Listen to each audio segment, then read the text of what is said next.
Well, everybody. I decided to jump on at the moment. At the moment, I do not know where Dr. Wu is. I really don't. Hopefully, hopefully he'll come on. Hopefully he jumps in. I honestly don't know where he is. I actually messaged him yesterday, no response. So I'm hoping everything is all right. I'm sure they are. I'm sure they are. I'm sure everything's all right with Dr. Wu. But the show must go on, right? I mean, so hopefully he can come on. He really knows the Bible. But I know a lot of you in the chat. I know Tom Murr. I know Tony. I know you guys knows the Bible and some dinosaurs. So, I know a lot of you come here, especially for Bob and his great comments. But I honestly tried to calling him too, no answer. So hopefully Bob's not in a ditch. Hopefully he's all right, and hopefully he's just running a little late. So I apologize. And the show must go on, right? It must go on. I know a lot of you are disappointed, like, oh, I'm already leaving. I'm out of here. If Dr. Wu's not on, that's it. This is not even a channel. This is not even a show. Oh, paranormal. It is a paranormal right now, Vel. Hey, Vel, I need you to use your gifts and let me know what has happened to Dr. Wu. I haven't heard him from 2 days, and I haven't heard a response from him today. So, do you feel he's all right? He's doing all right, or well, what is your feeling about Dr. Wu, Vil? Because I don't know where he is. So, Hobbs is a member of the Gypsy Road family. You get a special shout out. You're my third person. Thank you, Hobbs. That's awesome. And Hobbs, I will be doing some sideshows just with you guys. Some things that I don't really want to say here about like the community and stuff, but maybe behind the scenes we all get together. I can let you guys know how I feel. Let me see here. Seeing you all over today, brother. Yeah, Tony is everywhere, isn't it? He is everywhere. Hang on, Eric. Geez, let me make a few calls for you. Yeah. It is. I'm not saying I'm worried, but usually I messaged him yesterday. I invited him to come on the horror talk show yesterday because we were talking religion, horror movies, and I know he really knows that Bible. I never got a response. And I didn't even get a response that night. So hopefully, like I said, everything is cool. So Bob, if you're out there, if you're still kicking around, hey, hey, better late than ever, right? So hopefully everything is all right. Tony's got connections. He's going to try to see if he can get a hold of them. So that's awesome. Tonight I'm going to be go watch Conjuring 3. So on my Horror Talk channel, I will be doing I don't know what time because I'm seeing Conjuring 3 late tonight, but I will be doing a live review on it on my other channel. So just in case you guys, some of you, I know most of you here know my other channel, but maybe some of you don't. If you don't, let me show it here real quick. Let me go here real quick. Let me share the screen. I'll show you guys real quick. You see here, share. Go here. This is my other channel, Horror Talk, where we talk everything about horror movies, sci-fi movies. Yesterday we had a good time. Let me put it in the chat here. Let me paste it here. Get it right there. Sorry about that. That's my Horror Talk channel. And if you guys look here, we try to do every topic there is in horror movies. And of course, with every show that we do on Tuesdays and Thursday, I always drop a music video that has clips of the movies that we're talking about. So if you like music, you like horror, you like clips, you might like this channel. My last show on Thursday was about religion movies, which it was awesome. It was fun. It's always fun talking different movies, getting different ideas from people and all that. So there's there. And then let's see here. What's this say? I have literally just finished watching Conjuring. The Devil Made Me Do It. Oh, you just watched it? Oh, that's right. It's also playing on HBO Max at the same time. Yeah, you're right. I got to see it on the big screen. I got tickets for tonight at 8 o'clock. I've heard good things about it. But you know what? I got to see it. I'm a big Conjuring fan. I love because the real history of Ed Warren, Ed and Lorraine Warren. Ed Warren is one of the most awesome investigators of anything. Paranormal, doesn't matter. The man knows how to investigate. I mean, he knows how to write down information and all that on how to investigate. So I'm always been impressed by Ed Warren. And I know the movie doesn't really show that too much, but Ed Warren is an awesome investigator. Oh, really? Live review? What time? If the movie starts at 8 o'clock, and then you guys know you got 20 minutes of stupid commercials, and then the movie starts probably at 8:25, so the movie will probably end around 9:30 or so. So it'll probably be between 11 and midnight. I know it'd be late for a lot of people, and that's fine. I understand that. It'll be it'll be a late one, but this kind of a movie, I feel like it's better to do it when it's fresh, right? When you first saw it, and I'm curious to hear what Hobbs think of it, but I don't want Hobbs to. Yes, Tomer. Yes. Ed was a religious demologist. Yeah. He's like one of the only technically. He's not supposed to do what do you call it?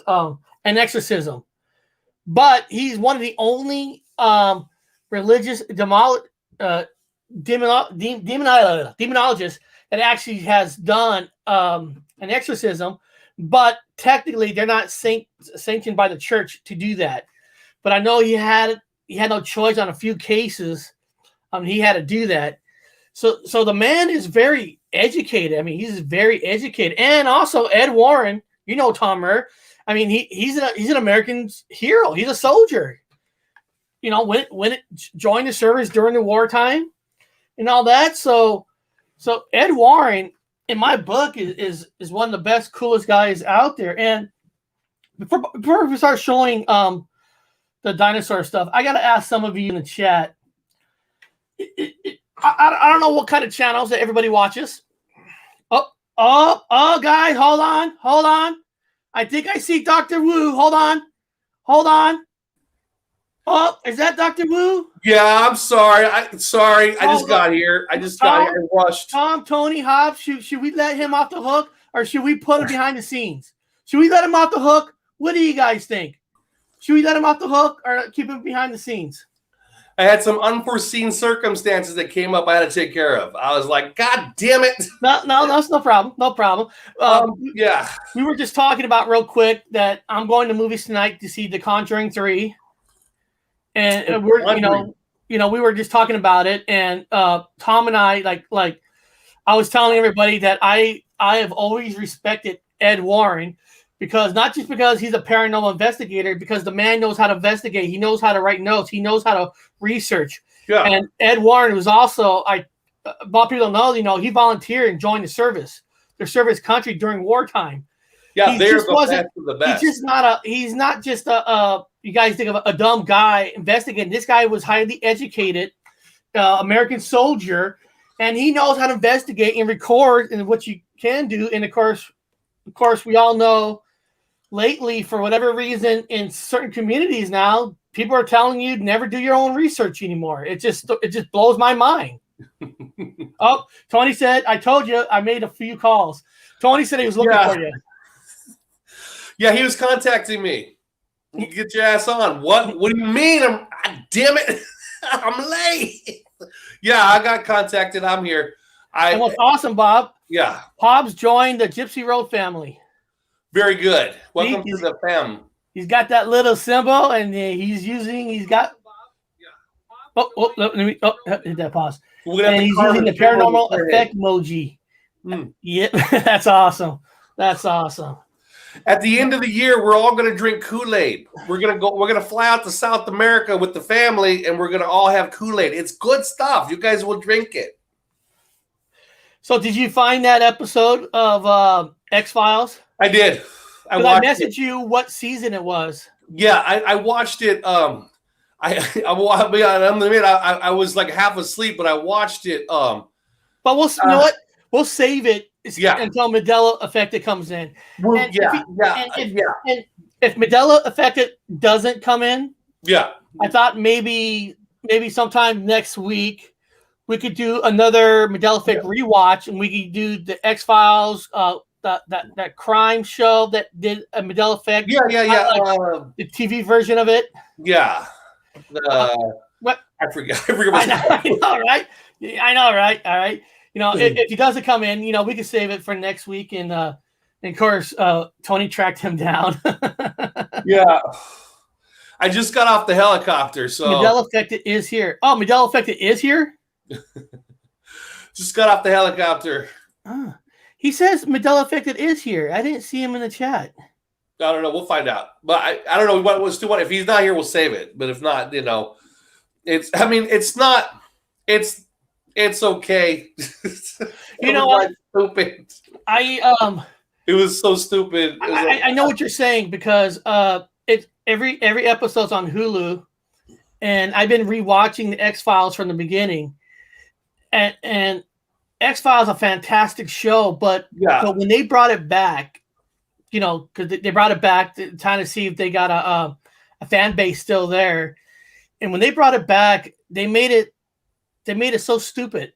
I mean, when Fox Mulder left the show for a while, and they brung in that Terminator 2 guy to take his part because he took a hiatus, and they said he absent. When he came back, it was never the same when they did that. No. And I won't until we see Mandela Affected. That show, that episode, not because it was a Mandela Effect show, but they really cookie cutter that whole episode. It's I can say like putting Mulder's head on a baby. It's just stupid. It was just like I don't know what they were trying to go for, and it was stupid. I mean, I was so insulted by the show. I was disgusted. I was like, this is the show, one of the shows I loved passionately as a fucking kid. And I'm like, fuck you. Why would you do this? Why would you spit in people's face? I mean, outside of whatever, I don't give a shit about the fucking Mandela Effect. Fuck that.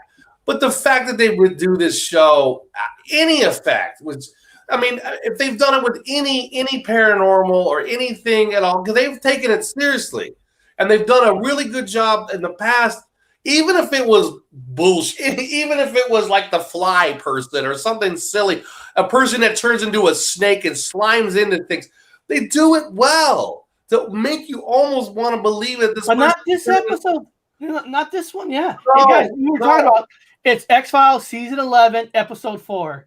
It was a spit in people's faces. It was insulting. It wasn't. I don't care about that episode. I'm talking about the other ones too. It was bad. The last two new seasons. Yeah, it was. It reminds me, and I know you disagree with this one, but it does remind me of the Star Wars franchise towards the end, the final ones, where they had all this fighting back and forth with directors, and they come out shitty. To a lot of people, not everybody, you're a diehard, but to me it was crap. They were all crap. And then they come out with the around the 18. This one came out in 2018. Crap, like fucking made garbage. You're not jumping on the last 3 episodes of Star Wars, because the last episode, hold on, 3, 4, 5. Hold on, 1, 2, 3, 4, 5, 7, 8, 9. No, those 3 movies did not rhyme. It did not have a rhythm. And when we were talking about this, that the last Star Wars episode, it was probably the most Star Wars of the 3, but the movies never lined up properly at all. And the last X-Files, every X-Files show in the original days, lined up, had different stories, but it all lined up for certain stories later on. Yeah, These were just like, hey, you want to direct one? Oh, do whatever you want in it. And there was no direction. Yeah, it goes. This all goes along with the same subject you have about today, which is the Bible and certain like the dinosaur. The Bible had what they call it. I'm saying it wrong, so people don't get mad at me. I'm not smart. It's called the. Well, look, Heroes still said the same thing. Agreed. Yeah. There was like 3 episodes. Yeah, there was a few, but 3 episodes out of 2 seasons. That's not a good track record. Like the I am pentameter. I'm saying it right. I'm probably saying it wrong. When you have a book, and you have the I am pentameter, which means it's the flow of the book. It's how it flows, like a ship on the ocean. Or if you're drinking a fine wine, and how you get used to that wine, the flavors, the notes. You know that wine, and if someone takes that wine that you know the flavors for, and you know how that wine tastes, you breathe it, you do the whole fucking wine gay thing, whatever. But you know that wine, and somebody takes a wine from a different country and puts the same label on it and slips it back in front of you without you seeing it, and you go back and you pour that wine, which is actually a different bottle, and you start to sip it, well, that I am pentameter, that smoothness of the whatever is different. So it's the same thing with the book. Like the Bible has a different I am pentameter, whatever. It's a different flow. And X-Files is the same concept. They switched the bottles on us. The wine bottles. That ain't the same fucking. You know what I wonder? X-Files? You know what I wonder? I mean, I don't know. We weren't there when they're making it. If they let the actor and the actress, Mulder and Scully, have too much saying in it now, because sometimes the actors and actresses they want more creative, whatever, and sometimes just go acting. Don't worry about behind the scenes. You know what? Just don't. Because sometimes that can ruin it too. It's a surprise. You guys are all going to be shocked in the chat. You guys are all going to be shocked. Surprising is a good show. What's that? It's going to be a shock. Everybody be like, what the fuck, Eric? This show? Amazon TV, not Amazon, Apple TV did a series called Ted Lasso. Ted Lasso. Right? Ted Lasso. Yeah. And I've always seen it. I mean, I didn't care to see it at first, but I know it's about it's in the UK, it's in London, and it's about a soccer team, a major soccer team where the woman gets divorced from a husband and she takes over the team as the owner instead of the husband, and she's not a diehard soccer. She hates her husband, so she wants to kind of like destroy the soccer team. So she hires like a Kentucky second level coach, a football coach, to go to London and coach a major soccer where he doesn't know anything about it. And the show is so charming. It's like, oh my God, this is actually great. And so it's a Bad News Bears. In a way, it's weird. It is, and I know it sounds goofy, but you're watching and like, holy shit! And his assistant coach, like, he doesn't really speak, and like middle of a game, that coach goes up, isn't that offsides? Doesn't know the rules. He doesn't know that he was hired just so the wife could despite her husband. That's that was also on basketball. Yeah, basketball. You remember that when they had wait, there's another. What was the other one? There was a female. She owned the team that the husband died. She took over. Oh no, it was the one with the baseball team. The baseball one with a. Well, I mean, there was the Al Pacino one. No, there was an Al Pacino football movie. Emilio Estevez, not Emilio Estevez, his brother, the other one, the one that has all the weird stuff from Brothers, the two brothers that live with a kid, which is kind of creepy. Charlie Sheen. Charlie Sheen. You remember the baseball show with Charlie Sheen, and he was like in prison, and he became the Major League. Major League, and it turns out that it was the owner was the ex or the wife of the owner who died. The husband died. All the placements. I remember Yeah. Major League. The idea was if she could get this team to go last place, she could move it to another state. Yeah, and so they hired this guy to a loser to put together a bunch of team with other losers. So, but the thing is, Bob, you know, he in the character Ted, he's like the most awesome, nicest, upbeat guy you ever know. He's like she tried to get this writer to do a story on him just so he could fuck up on it, to make it look bad in the paper. And the writer's like, he might not be the smartest guy, but he's got a charisma that you want him to succeed. He just has it. And then it was actually, I know it's crazy. I know it's not sci-fi. It's not paranormal. It was just cool. An American Kentucky guy in London in the UK environment doesn't know anything about soccer. And you learn that people in London, they're hardcore about their soccer. Oh, dude. They're fucking hardcore. They're like, you guys think this guy? You guys think that you guys are, well, they call it football over here. You guys think that you guys are in American football. These guys, it's religious. There is no God here. There is only soccer or football. There is only football. The religion here is football. That's it. That's it. That's it. That's the picture. That's Ted Lasso. Oh, that's funny. But he's the most charming guy in the world. I'm gonna watch it. And Bob, and they're only like 30 minutes. There's 10 episodes. They're like 30 minutes. I'm gonna watch it. And it's just so charming, and you just can't hate this guy. I'm gonna watch it. Even though the wife cheats him like shit, he brings her like a little donut that he makes personally. Brings it to her today, just all happy and like I'm gonna watch it. Like Bob, this never happens, but like during a big game. Yeah. He wants to bench his main player during the game to show, to show this team that we could do it without a showboat. Yeah. But he runs all the way up to the crowd, runs all the way up to the box, and goes up to the owner. Hey, do I have permission to bench this player? I mean, who does that? That's good. No, I want to see, because I'm going to be honest with you. I was looking for a new series to watch. I want to binge on a series. I just want to watch a series, go through it. So I was excited about X-Files. So I was like, hey, X-Files is my new binge series. I'm going to watch all the episodes and kind of be chill. Fuck no. I'm without a series. So I'm going to watch that one. What? Hold on. What's it called again? Ted Lasso. Lasso, Lasso. Okay, and what's it on? Apple TV. Which means I'll have to illegally download it. Which is well, you know what? I tell you what.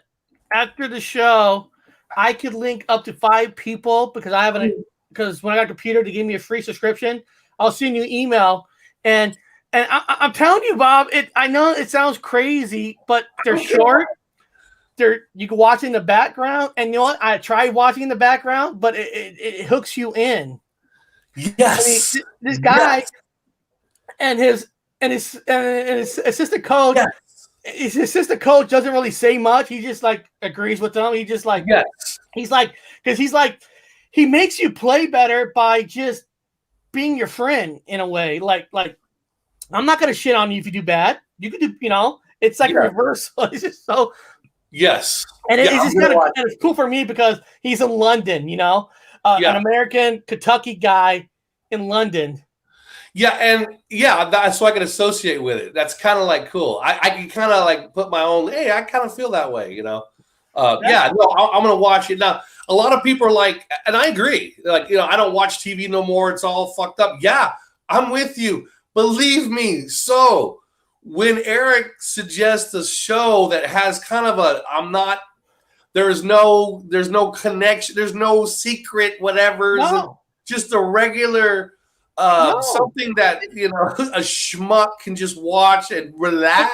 There's another charming on Amazon TV about London. It's called Trying. It's just about a guy and a girl. The girl can't get she's trying to get pregnant, she can't, so they're gonna go to adoption. It's a cute little comedy. And it's Quirky, it's kind of cool, but Hobbs. Oh, the boys, Hobbs. Oh God, I love. Oh yeah, I know the boys. I love the boys. I love the boys. I mean, I love the boys, man. Hobbs in the first season at the end. Season 2 where the Superman kind of guy gets on top of the building, and he kind of, I love the he's boys. supposed to play with himself. That was supposed to happen in the first season at the end, but the studio told Seth Rogen, because Seth Rogen is an executive producer on the Big Boys, on the Boys. They said, no, that's going a bit too far. We don't want to, But when the show got popular, they're like, okay, you can have him on top of the building, do his thing for the second season. Yeah, I love the boys. It shows you that if your show is popular, they'll let you get away with more stuff. I love it. It's so stupid. It's good. When they show the Aquaman guy making love to the dolphin. Anything from Seth Rogen, which Eric, he's a fellow Ashkenazi like us now. I look like Seth Rogen, right? A little bit. He's fellow Ashkenazi like us, Jewish Ashkenazi. Cool. Yeah, no, anything by that guy is the best, man. It's not serious. Now remember, Tony, Lasso, there's no conspiracy in this show. It's just a charming show, and it's going to shock the hell out of you. Like, how can I like a show like this? But you do. Black Mirror. Oh, yeah, Black Mirror is the Netflix Twilight Zone, which is really good. Paranormal, but also pre-programming. Yeah, that's what the Black Mirror is. It's like futuristic kind of stuff, like robots and kind of. So that a lot of yes, that scene was hilarious. Oh yeah, dude. I don't know, the boys. I just love the first season when he's making that speech about the Spice Girls and trying to use the Spice Girls. When they broke up, they were nothing, but when they're together, they're a team. Like, this is why we need to be a team. So I like to chill. Sometimes, man, I want to turn it off. I want to turn the switch off and just find something that I don't need to. There's no goddamn Illuminati. It's like whatever coming through. That's Ted Lasso. I'm telling you, Bob. That's Ted Lasso. Yeah. That's Ted Lasso. Good. There's no conspiracy. There's no nothing in that show. No conspiracies. It's just fucking soccer or football. Just football. I love watching football. I love it. People, I played when I was a kid. I was on Eric, we played soccer. We played called soccer. We played soccer. I was on a soccer team. We went to number 1. I was a lead back in that day. I loved it. We only ever played soccer. It's funny in our town because of the Latino influence, mostly 90%. It was all soccer. It was all soccer. Loved it. And guys, people here in the chat, you guys need to help me out. People in the chat, you guys got to help me out. I'm let me see here. I'm three people away from getting Reddit past 200 people. So guys, go to my Reddit page. Get it up to 200. I want 200. Reddit. I put everything on here. I put paranormal, UFOs. When Bob does the video, it's on here. You got Jake Dyer, Bigfoot Annoyance.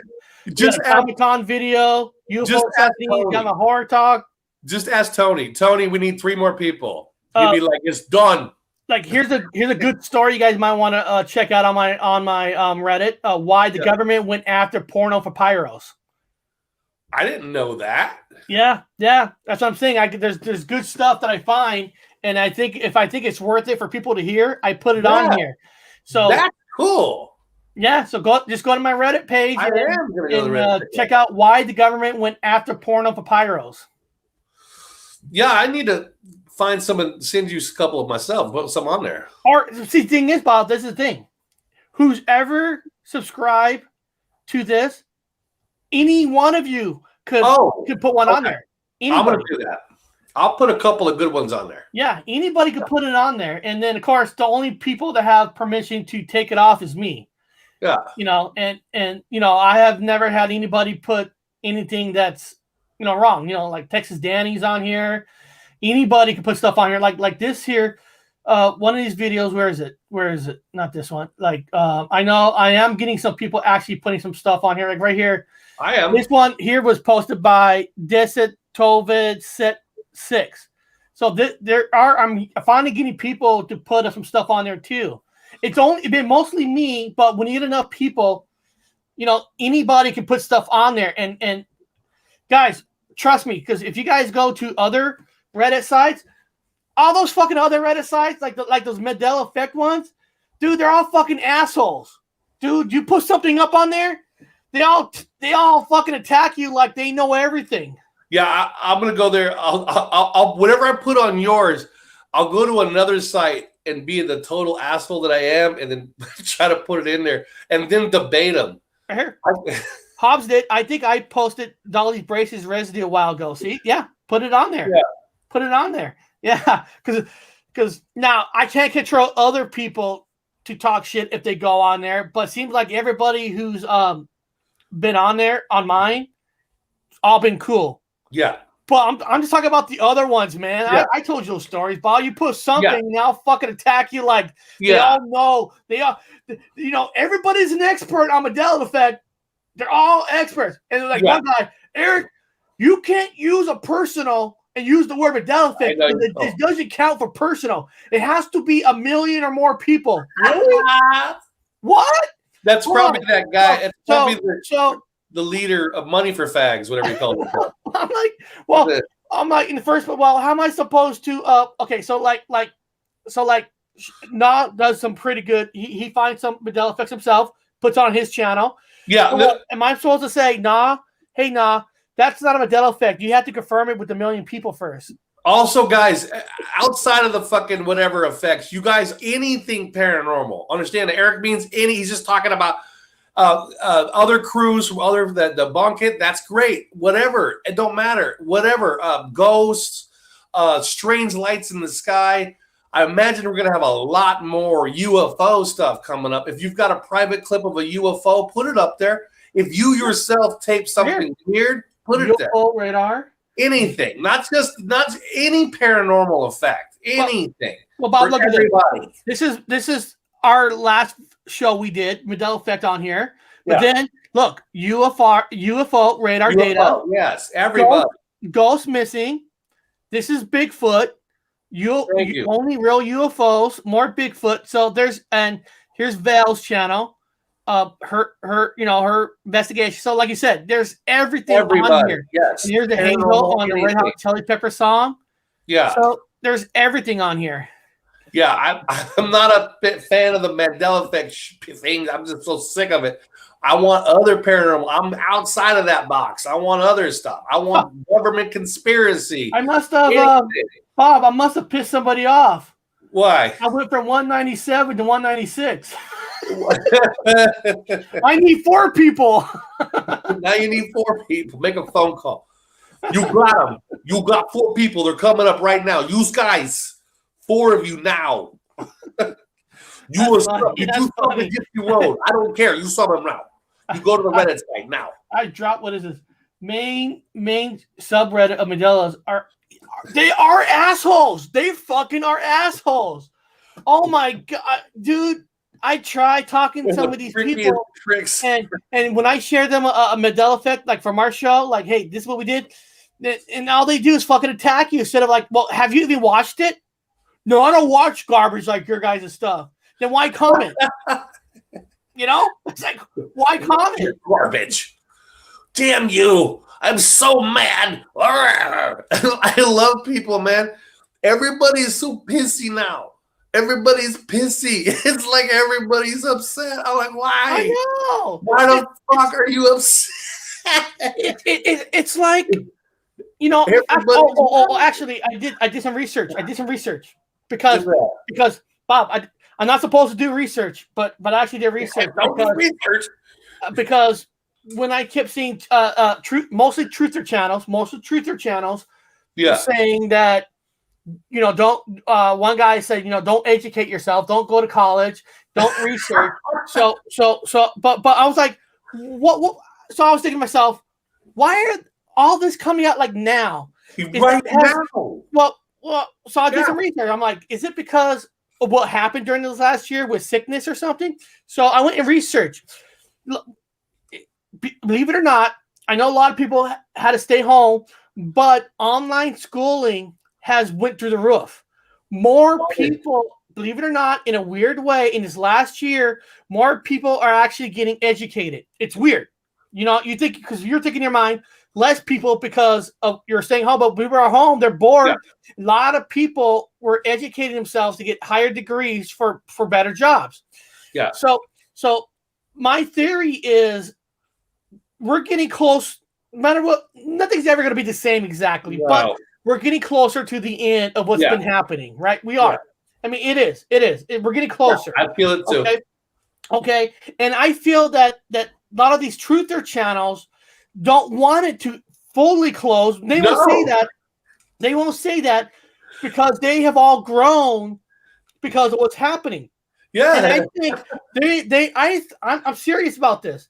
I think they're afraid of people researching, educating themselves, because I think they're probably afraid that they're going to come up saying, you know what? You guys are bullshit.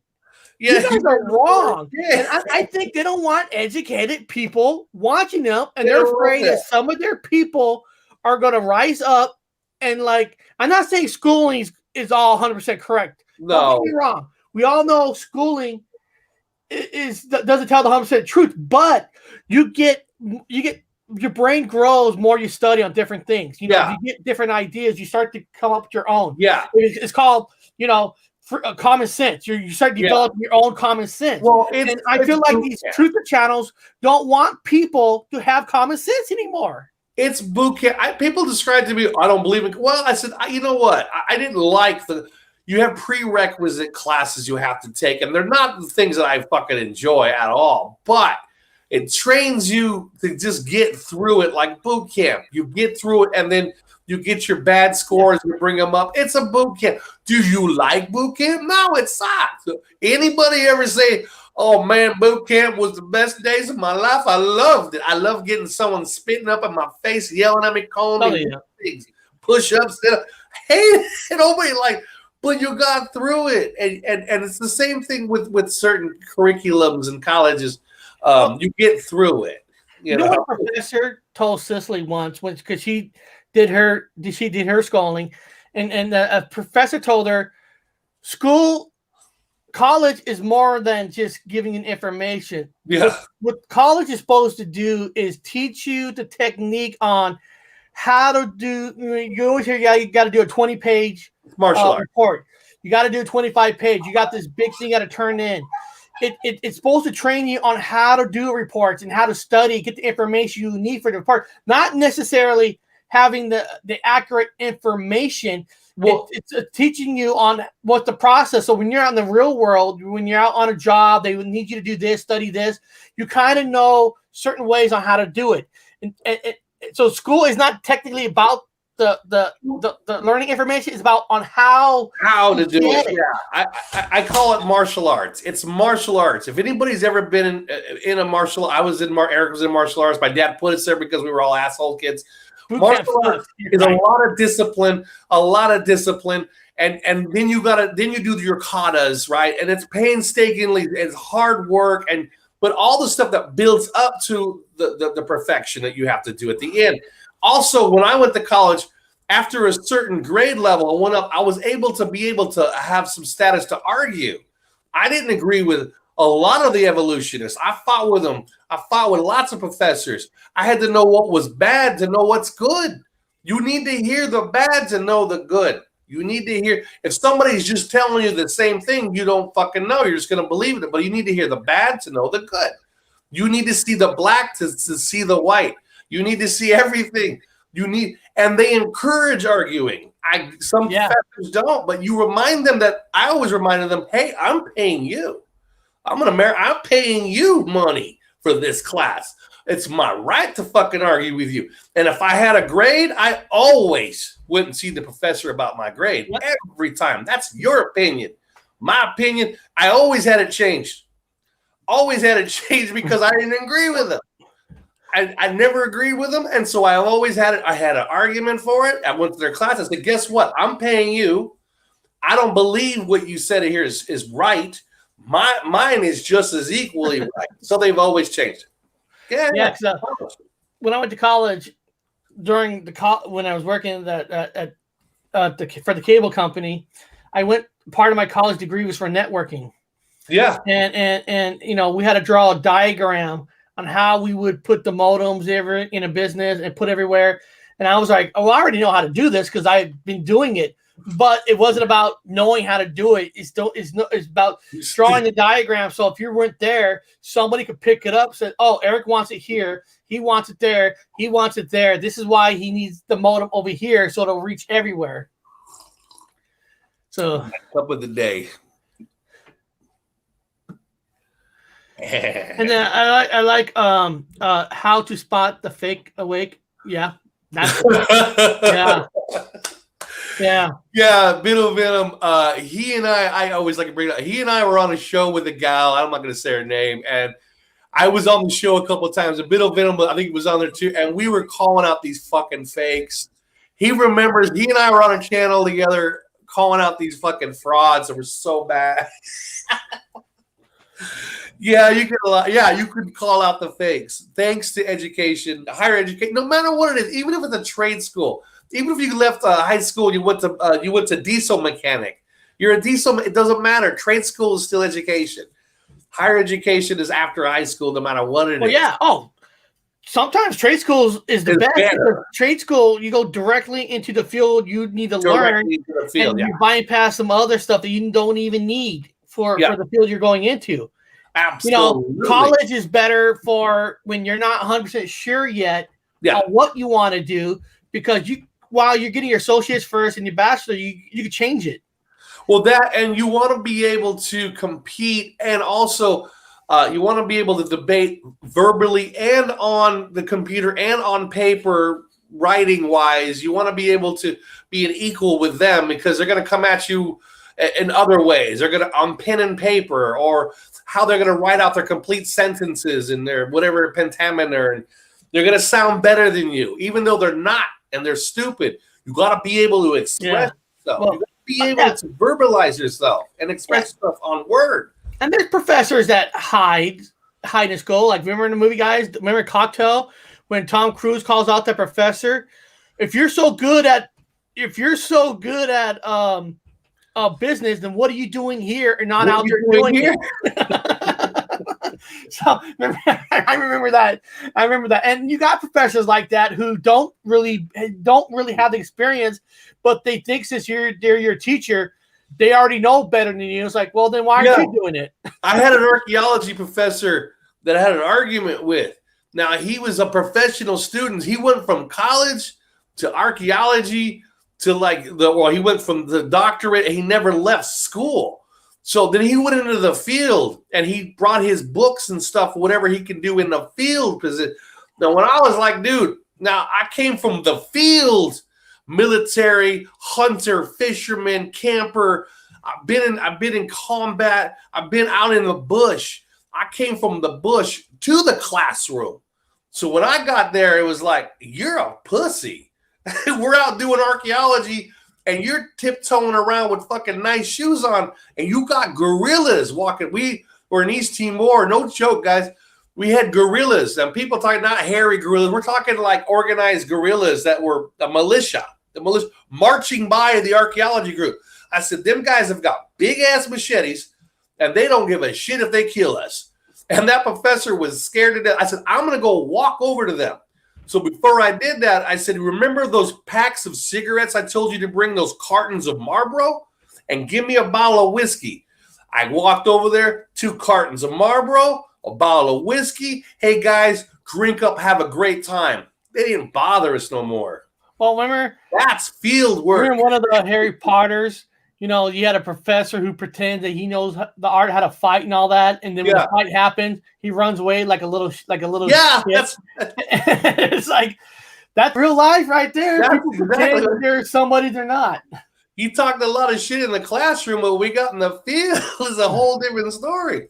When you got people with machetes sitting behind you watching as you're digging up their ancestors' bones, you're digging up their bones. I always tell myself, we find a bone, guys.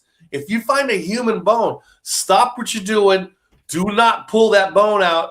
Let's get together first. Let's cover up the situation. And also, let's go have a smoke break away from the hole, away from the dig site.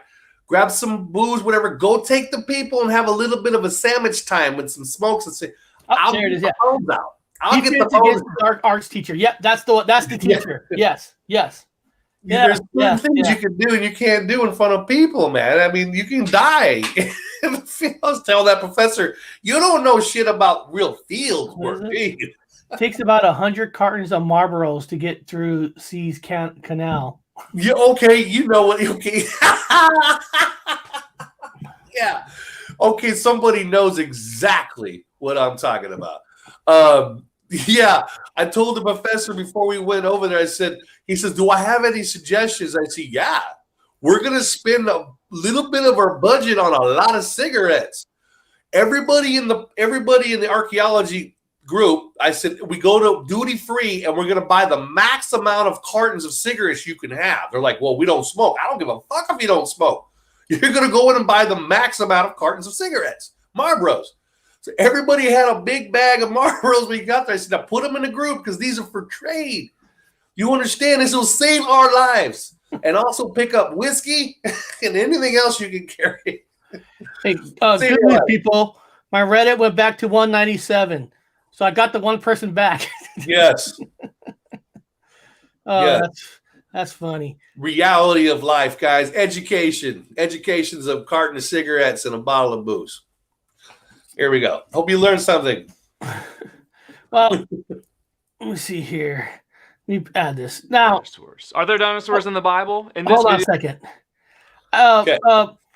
Dinosaurs. Dinosaurs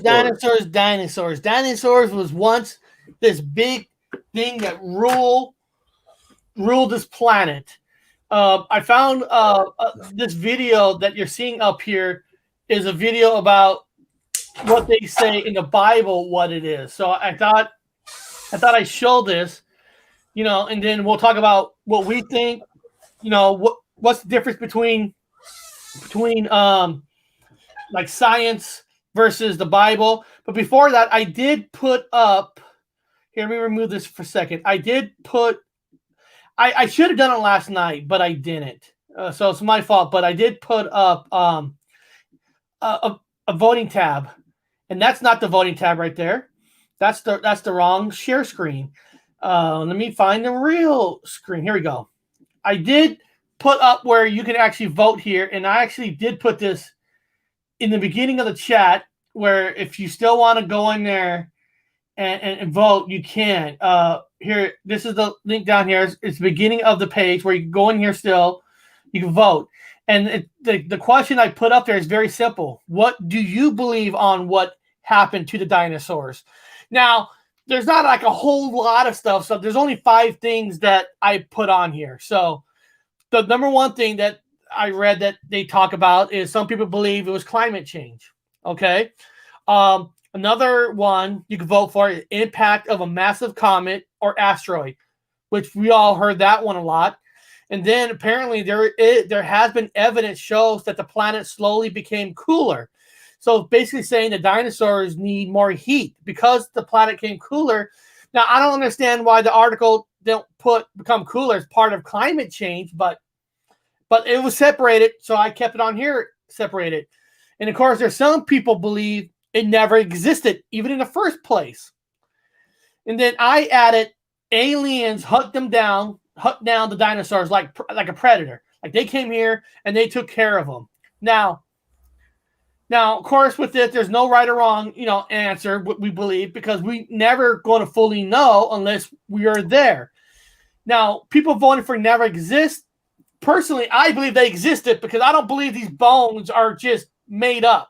They're just. Well, yeah, I worked at the Natural History Museum at the Smithsonian Institute, and I actually handled them. However, they are made of rock. I understand that, but they didn't just get plastered in there for nothing. So they're there. Hobbs voted, so thank you for voting. But if you guys still want to vote, I'll check this page towards the end of the show to see if it changes. Or if you think something else happened to them, just put it in the comments. One person wrote something in the comment already. I didn't read this yet. Let me give him a heart. Talked about polarized. Nearly 50% believe the official story, and the other half, including myself, thinks it's all bullshit. Yeah, I know. You can't unconvince me only because, guys, and I'm being honest. I worked and I handled them fucking Bones. Now, them bones are, I get the argument, they're rock. They're petrified. Yeah, you're correct. I have an issue with the dating. Now, there's my 2 cents. The dating is a good argument. When people come up to me and say, yeah, I know they existed, but it's the dating I have. Some people are Christian or some people are different religion. Hey, they're only 6,000 years old. You know what? I'm not going to fight you on that. You could be right. Anybody could be right.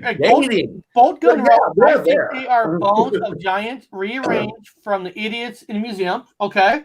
Yeah. And then Benno believes most of them are made up. And that's fine. We don't know. Nobody really knows. He's also right.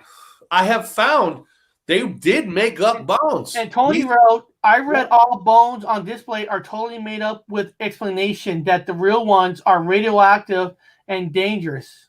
Could be true. But yeah, everything everybody said is the reason why you have an issue with it, because you are right. When there's smoke, there's fire. They did make up bones. In fact, 90% of the bones are made up because they have incomplete skeletons. So yes, correct. But they are not bones. They are rock. What does the Bible say? Emphasizing that. That's why the other side have issues. And now, guys, this is just a video of what does the Bible say about the dinosaurs. So, guys, I know some of you are very religious. Don't let this make a reason for anybody to have a fight in the chat or not, because it's not worth it. Yeah. There's no dinosaurs here today, so it's like, there's no reason to start a fight for something that's not even here. Yeah, don't fight about something that might not have existed, like some people say, or they're way incorrect in their information.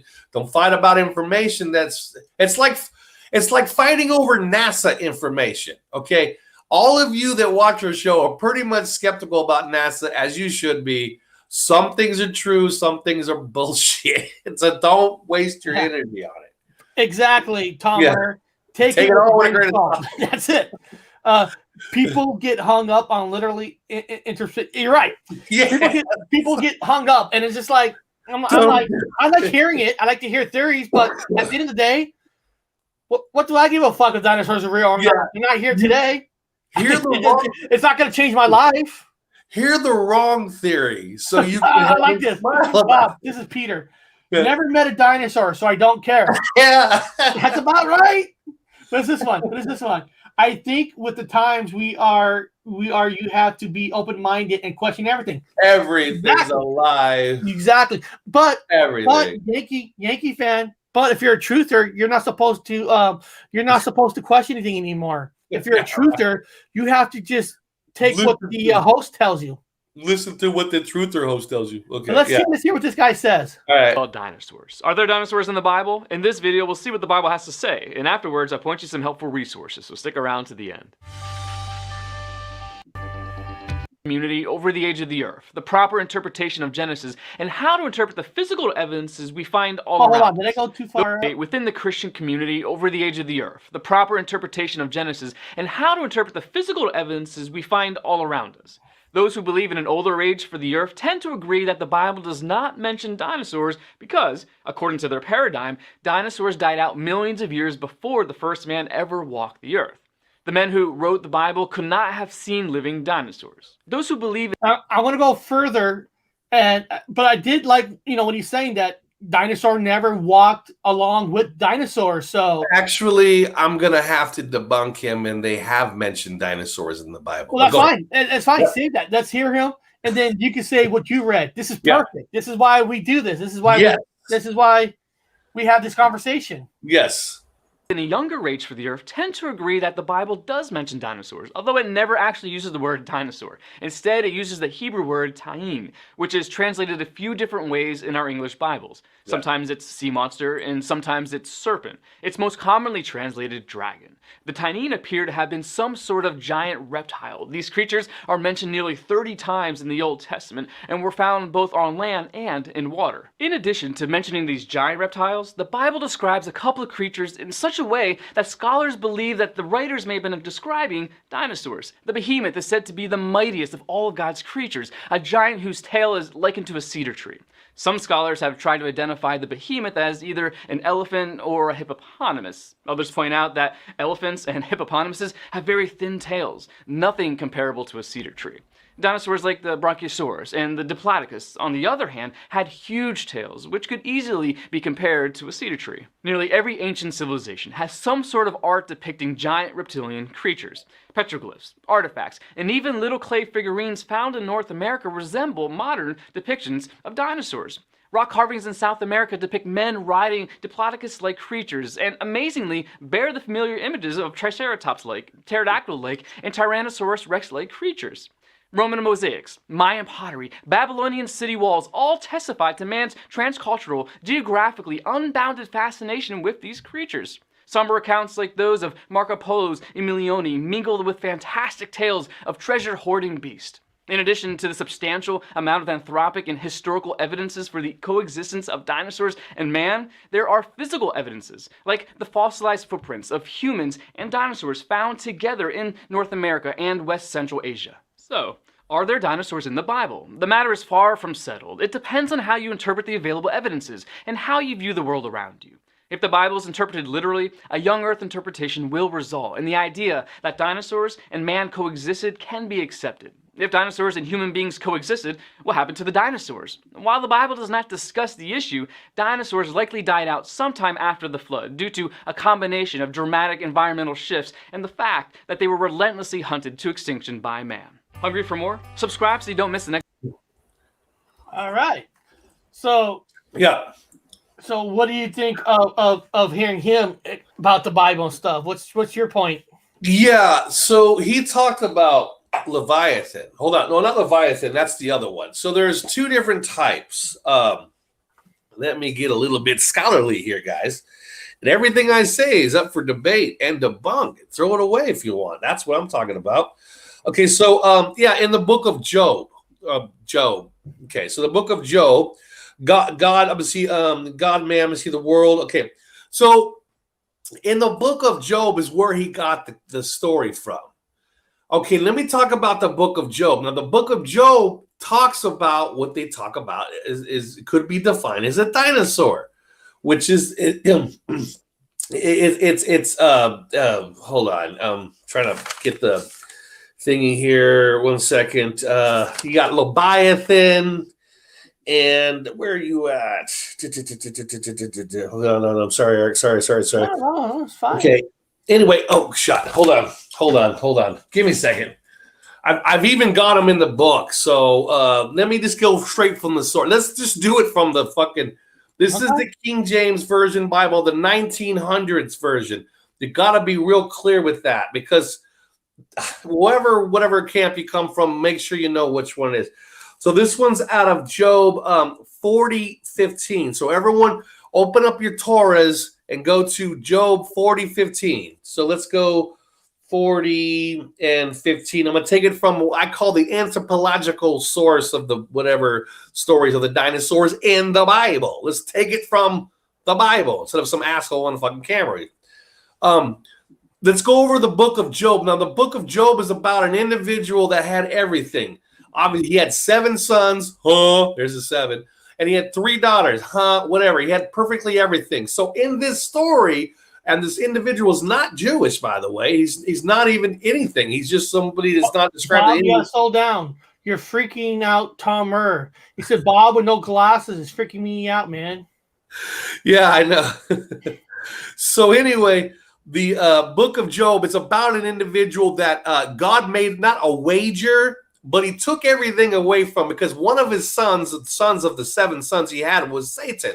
Satan says that he only got everything because he loves you because you give him shit.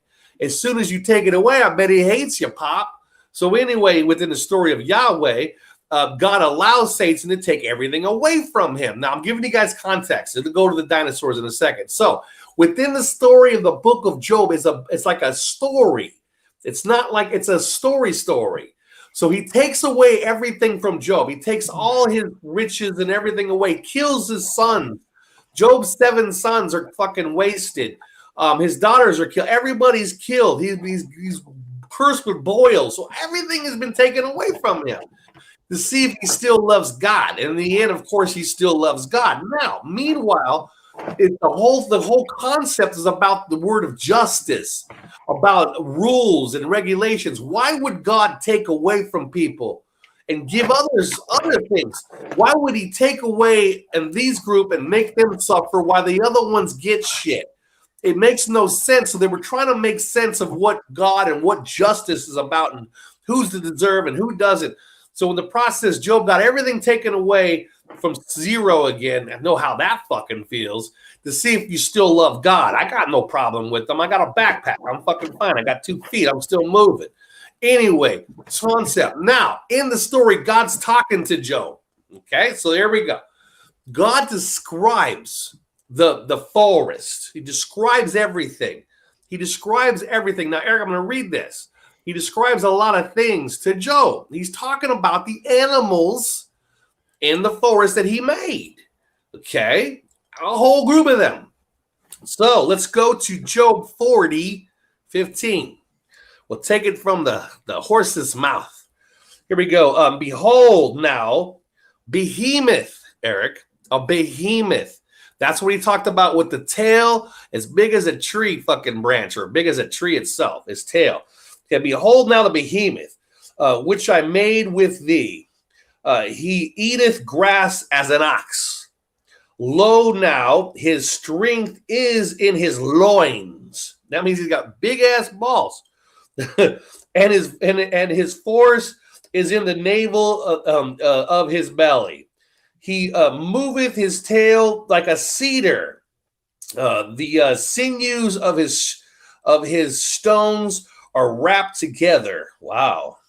His bones are as strong as pieces of brass. His bones are like bars of iron. He is the chief of the ways of God. He that made him can make his sword to approach unto him. Surely the mountains bring him forth food. The mountains, Eric, he's pretty fucking big. Where all the beasts of the field lay. He layeth under the shady trees in the covert of the reed and fens. The shady trees cover him with their shadow. The willows of the brook compress him about. Behold, he drinketh up a river. Eric, that's a lot of shit. And hasteth not. He trusteth that he can draw up Jordan into his mouth. He's talking about the Jordan River.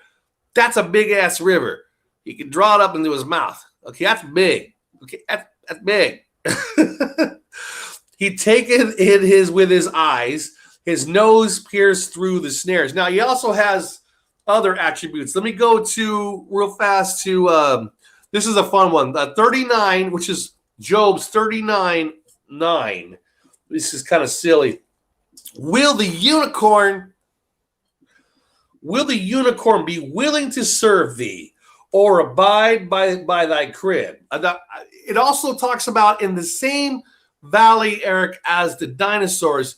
He also talks about corn. Now, corn is growing there, corn, wild corn, and unicorns. And he talks about in Job also the strength of the unicorns. Again, this is a fable from God talking to Job, telling him about the complexities of the universe and life where he lives.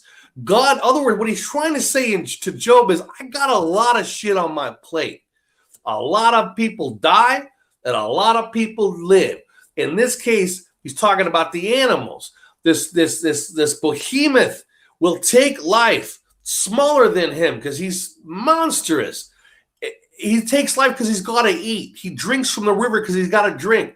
The unicorn also has its life. All these majestic animals have to live. It's a complex world, and some people die, some people live.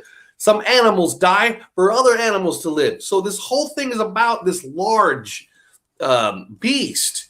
And then he goes into, where are you at? It's the, water. Oh, the Leviathan. So if you guys look up Psalms 74:14, Eric, he talks about a large sea monster, big ass, dragon-like sea monster. It attributes to what a dinosaur is. It's the same description. So Psalms 74:14, and we'll go to 74:14. Thou breakest the heads of Leviathan in pieces, and gravest him to be meat to the people inhabiting the wilderness. Now, he talked about killing it, and giving them dinosaurs to eat, like Fred Flintstone. So anyway, there are these large beasts that are described in the Bible. Again, if this is an anthropological book and somebody's one person's interpretation, they're seriously describing a very large animal. They're not just making it up. There's always this smoke, this fire. Now, again, I'm a skeptic, so I get what people are saying. Believe me, I'm in the field. So there are dinosaurs in the Bible. There's a whole lot going on in the time. And the argument that people have about dinosaurs existing, well, their bones are stones.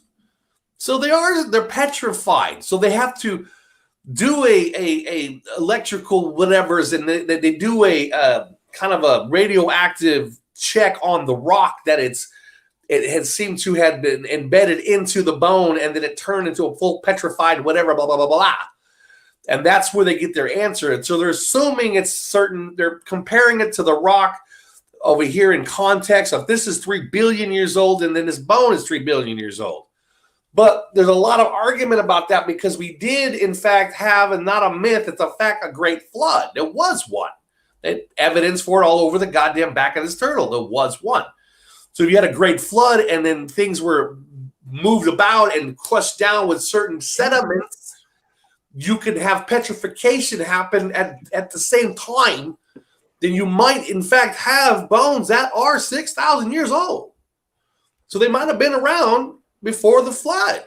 It is plausible. Understand, from a scientific. What about unicorns? Are they in the Bible too? Unicorns are, in fact, in the Bible. A question for Tom. I think unicorn is in the Bible as well, but yeah. But could it be speaking of a type of rhinoceros? Yeah, unicorn is an English. It goes from Aramaic to Proto Hebrew, because this is from the Torah, to Greek, to Latin, to English. So along that line, it's an animal with a one horn. Now, it could be the narwhal whale. It could be the narwhal whale. It could be the rhinoceros, the single horn rhinoceros. Now, 100%. Or it could be a unicorn. I did. Where is it? And then, of course, I also have the other video of the other side, not related to the Bible. I like to hear like different sides. Yeah. But I want to see what he says. Or Boltgun wrote, or it is speaking of the rhino. Mickey Fan wrote, with the letters merging and the A's looking like upside down V's, and the moon being out in the day all the time, I think the dinosaurs being real or fake doesn't matter, but makes good conversation. True. Yeah, it does. It makes great conversation. It makes stories. Yeah. Well, let's hear what this thing says. On Earth, 66 million years ago. It's one of the warmest periods in the planet's history. There are no ice caps yet. Everything is lush and green. Dinosaurs roam the Earth. Massive sauropods peacefully chew on flowering plants and trees, their young ones following closely by their side. You strain your neck to see their heads 5 stories above you. But that's when you see something else. A bright spot in the sky. A shooting star. Make a wish. Wait a minute. The star grows bigger, brighter. Little do the mass reptiles know. Today marks the beginning of one of the largest mass extinction events in Earth's history. 3/4 of life on our planet will be wiped out. Hey, we'll just hide over here and watch. 5 seconds before impact. The meteorite rips a hole through our atmosphere like a needle in a balloon. The resulting supersonic shock wave starts to ripple around the globe. You'd hear it on the opposite side of the planet. The cosmic monster falling toward the Earth is the size of Mount Everest, at least 6 miles wide and weighing 460 trillion tons. The meteor is coming in hot and fast, 12 miles per second, heading right for the Yucatan Peninsula in present-day Mexico. At that speed, it could travel from LA to New York in under 4 minutes. Impact. The mountain-sized asteroid smashes into the Earth. If only it had been anywhere else, life on this planet might look a lot different today. The Yucatan Peninsula, almost entirely underwater then, was one of just 8 places on the entire globe that would have let a giant space rock wipe out nearly all life on the planet, meaning the asteroid only had a 13% chance of causing a mass extinction. And it happened to hit just the right spot. And somebody in the chat noticed this is 66 million, so you wrote the number 66. So you have 66, and you have the number 13. Yeah, it's just fun. And no, it is fun because I mean, apparently they know exactly what size, how big, how fast. I mean, it's like they got the exact number. Yeah, they can pick any number they want, guys. So, but here we go. We got the Matrix code number rolling out. Okay, yeah, that's wonderful. Somebody joined us from the D Live people. Heavy Crew is watching this, so I just want to say welcome, Heavy Crew. Let's see what else this says. Yeah, I gotta grab a cup of coffee. Put it on. Here we go. Spot. Well, aren't we lucky? At the point of impact, there's an explosion 1 billion times more powerful than even the most massive volcanic eruption. It looks like a new sun has appeared on our planet's surface. The meteorite digs into the Earth's crust and explodes into 1 million pieces. You can still see the scar it left. The Chicxulub crater is 93 miles wide and 12 miles. I'm going to continue this, guys. But let me ask you guys this question first of all. I know this is off the wall. I believe the Earth is round. That's me. The Earth is round. There's no debate for me on that. A lot of you guys might think the Earth is flat, and that's fine. You guys can believe that. But it's a triangle. But if you are a flat earther, they can't believe this at all, right?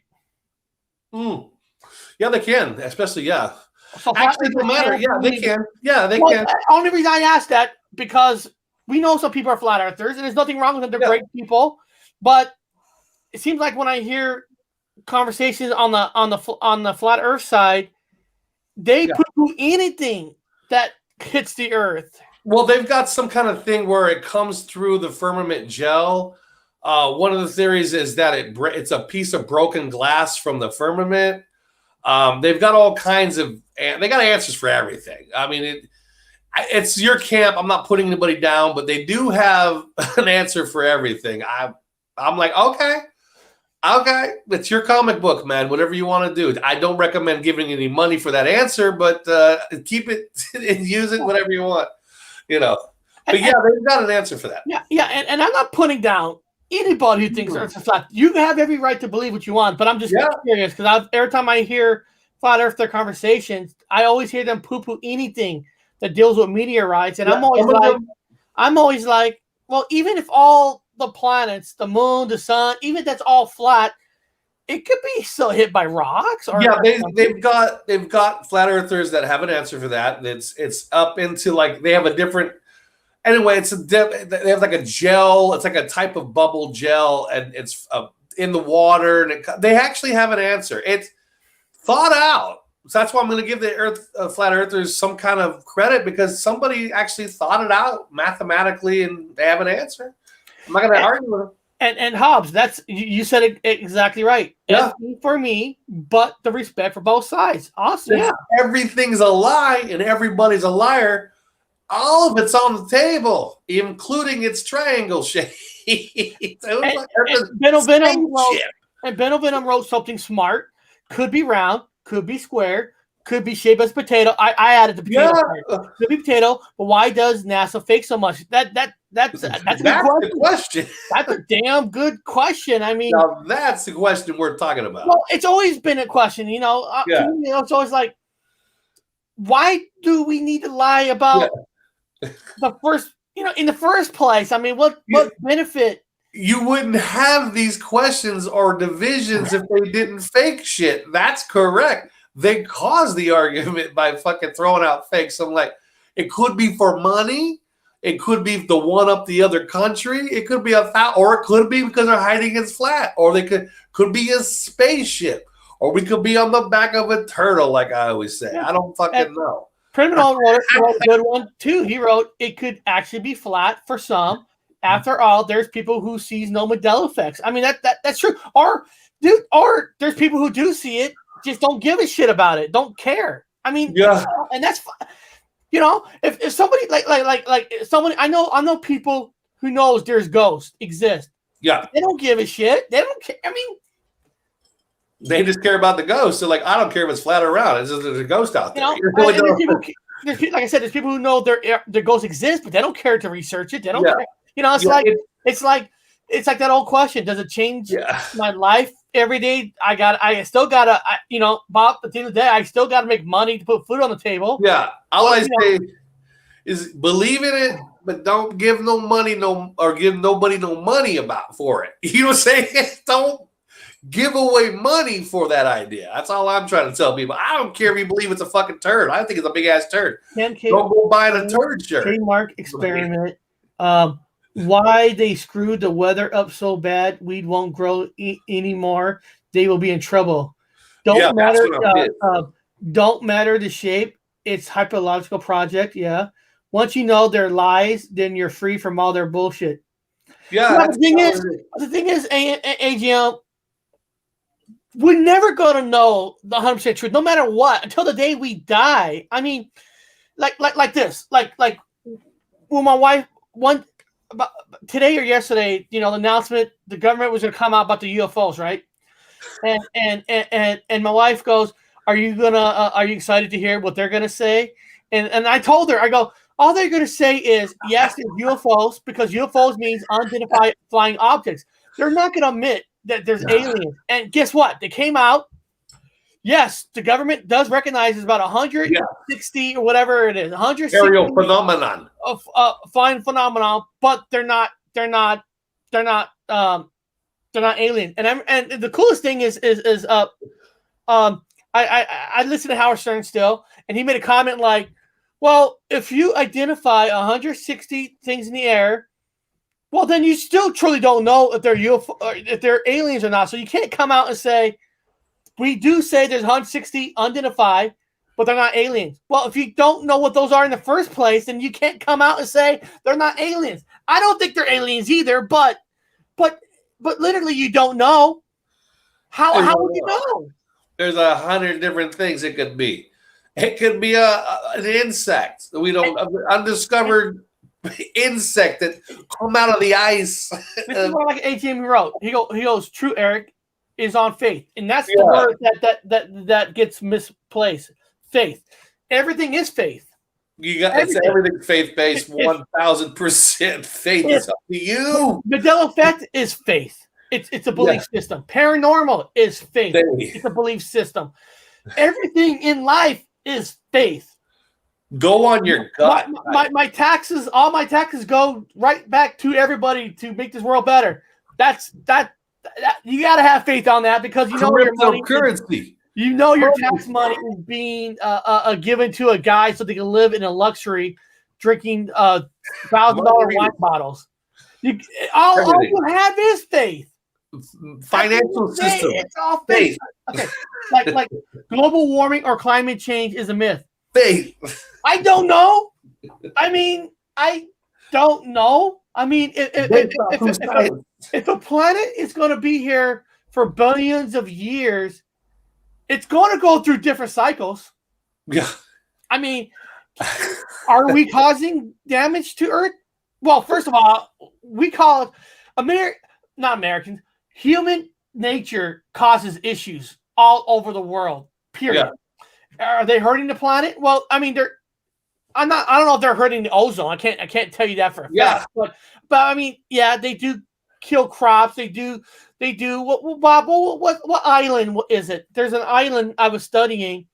The one that has headstones on it, where Easter Island. Humans went to this island and they thought, hey, we're gonna cut down all the trees and we're gonna grow stuff here. Finding out when they cut all the trees, they actually destroyed to grow products there. That's the narrative. I'm trying to remember, what island is that? Easter Island. Which one? Easter Island. Easter Island. That's it. Yeah, that's the narrative. I call that's the narrative. That's what they think happened. Yeah. So humans do fuck things up, but I can't. How do I know for a fact that we're causing the ozone layer to get thinner? Everything's up for debate. Everything's a lie, so everything's up for debate. Anything and everything you know is upside down. The Mandela effect isn't a belief. It's a faith system. You just know it or you don't. It's a gut. Yeah. Your gut. Objects are phenomenons now. Laugh out loud. Yeah. Yeah. I think they are demonic. I'm with kind of borderline. Eric's different. I'm like on they're jinn to me. They're not what people think they are. I'll just put it that way. They're not from fucking Mars. Just put it that way. There's something else, and there's a whole separate realm on the old spirit or demon can come and read both. Okay, Mandela effect is those who transferred. It is somehow only some that were in another Earth and they're here. That's a good one. That's the faith part. Here we go. Do you believe Antarctica exists? Been there, so trust what other people tell you. Correct. What reality is. Just like people telling reality changed. Yeah, that's it. I mean, everything, guys, we got to question everything. There's nobody wrong and there's nobody right. Just stick together, take your notes, and keep sane. And that's the best words I've got. The best words of wisdom is do not go crazy. No. Keep yourself sane, because everything around you looks wacky-doo. And so it makes you want to just pull your hair out and run around naked in the streets, coloring up in fucking funny colors and hacky sack, and then give your money away. Don't do it. Yeah. I would watch some channels, right? And I'm not going to name the names. And they'll go, it's driving me so crazy because I just want to know the truth. I'm pulling my hair out. I can't even go out the door anymore. Why not? And I'm like, if you're letting things get to you that bad, then maybe you should stay in the closet. Maybe you should just go see a damn doctor. You know? If somebody brings to my door tomorrow, knock on the door and say, hey, look, I got a real Bigfoot here. I'll be like, oh, that's fucking awesome. Great. Answer my question. Does that change the next day for me? No, it can't. Great. You have a Bigfoot. Awesome. Let's take a look at him. Now I want to investigate. I want to know if there is one, but yeah, it's not gonna change my whole world. I mean, no. The only thing that will change my world is if aliens land on this planet and start to kill us. Yes, that might change something. But I want to see the Leviathan. I want to see the Leviathan. I want to see the unicorn. I'll be happy. What will God say? We aren't supposed to run down the street naked. What? wait, hold on. When's that supposed to happen? You mean I can't run down the street naked no more? That sucks. But bolt gun. I was born in this world without clothes on. So yeah. Who says that humans have to have clothes in the first place? Who made up that rule? I was born in the world without clothes naked. I encourage it. I second it, or someone has to second it for me. It's okay. I'll enjoy it. Color yourself in rainbows. Man, I'm sad now that I can't run down the road naked. I don't want to see that, by the way. I know, but that sucks. Let's hear what I'm happy you won't do that. I think a lot of people will appreciate the fact that you will not be doing it. You took it wrong. But you wrote it. Really playing. We know how you do it. I'm not going to run down the road naked. I mean, with a big smile laugh. We got that. I saw that at the end of it. Yeah. Actually, sometimes if I'm in the front room, I have a towel on, and the window's kind of up. My wife threatens to take the towel off. I'm like, you can remove the towel. I could care less. I could care less if somebody sees me naked. Don't give them images of that. You'll scare the people away. I'm saying it like you mean I'm not supposed to be doing it. I know what you meant. Yeah. I'm just having fun. I get you some guys. Remember the funniest thing in the movie Porky's? Have you guys ever seen the Porky's? I love the Porky's. When a guy named Pee Wee before the other Pee Wee, the original best movie ever made. Where he thought that this guy jumping in the house, they're going to kill them all because they're sleeping with his wife. It was all set up a joke, and he's running down the road, and he hear the cops driving, like seeing this naked man just running down the road. Like, I think I know that kid. That reminds me. Yeah, reminds me of the kid back home. Or one of the other funniest movies that use a naked guy running down the road is Old School. Guys, remember Old School? Will Ferrell. Yeah. He's like, let's streak, and he's running down, and the wife sees him in the car, and the girls pick him up. He gets in the car all naked, and he's like, can we go through the drive-thru and get some KFC chicken? He's like naked. Honey, can we get some KFC through the drive-thru? No. You've been running the streets naked. No. Yeah, everything's running naked people is sick unless it's beautiful women. Oh, you know what, criminal? Here in Seattle, there's a bike club. Once in a while in downtown Seattle, you'll see a group of men and women riding their bikes naked. There's this club. They do it like twice a year, and somehow they I don't know how it works, but they get permission to ride their bikes in Seattle like twice a year naked. And I remember one time driving, and I see this group, and they're naked, and I'm looking at them, and I give them all the credit in the world because because most of them shouldn't be naked. but hey, you look like shit, and you're riding that bike naked. I'm like, dude, that's fucking confidence because that's body confidence, man. Yeah, that's actually Look, I know I'm a sexy looking guy, right? I'm a good looking guy, but I know my sexiness kind of drops if I'm naked. Why not? Have a good time. Oh, look at this. Hear this. This is tops. I don't know how we got on this subject, but who cares? Got tied up naked once by friends and put in the street. Okay, not the best experience I have ever had. Funny as fuck when I think about it, though. Well, yeah. I mean, how did it feel? Because everybody was looking at your butt ass. Why not? You got through it, and it made you a stronger person. What does not kill you makes you stronger. So you were naked, tied into the street. Naked riding of the storm.